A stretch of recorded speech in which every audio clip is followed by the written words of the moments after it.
All right. Well, we'll see how that plays out. I like how you do the sort of politics in the space these days. Now, Saturn's moon, or one of them, it's got a lot of moons. More evidence of potential life in the oceans underneath. Now, we knew there was water, obviously, and it was frozen, but what this is to do with vapour, warmth there as well. Yeah, it is. It's vapor coming out of in these jets underneath from underneath this kind of frozen terrain, and so that kind of implied there was liquid water underneath this icy crust.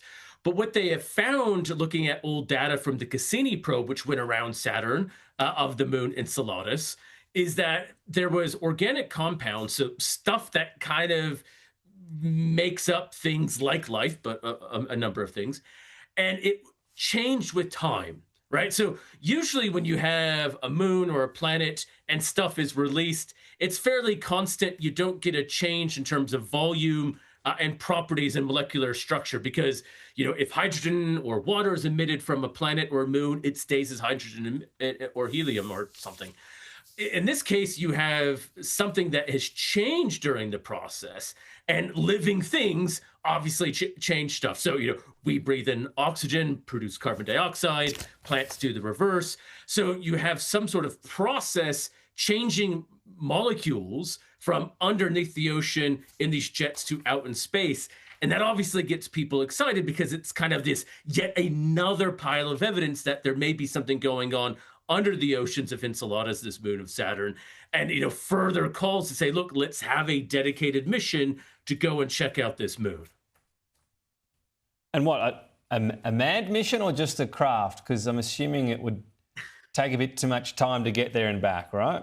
Yeah, exactly. It would take a bit of time to get there. I mean, you're talking about 7 years tops, or it's not going to be fast. So you're talking about some sort of robotic mission, yeah, to potentially get underneath the crust as well.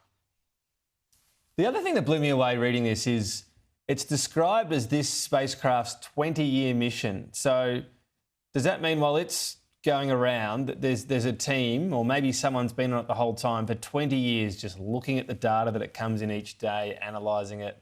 That's a long time to be focusing on something. But I guess this is the grunt work before the headlines, isn't it? It is, right. And as you said, when you build these missions, you kind of build them for one or two goals. And then if you get, longer operation out of it because it lasts longer and so it keeps working, that's bonus. And then you kind of want to keep pouring over the data. So, so there are teams. Now, some of them have been renewed because people have retired, but there has been this kind of continuity of people studying the data still coming out of the Cassini probe. Its mission did end a few years ago, finally, but a dedicated team just to finding the secrets and all of the data it's taken for those 2 decades. It's a lot of years in a white coat. Brad Tucker, thank you.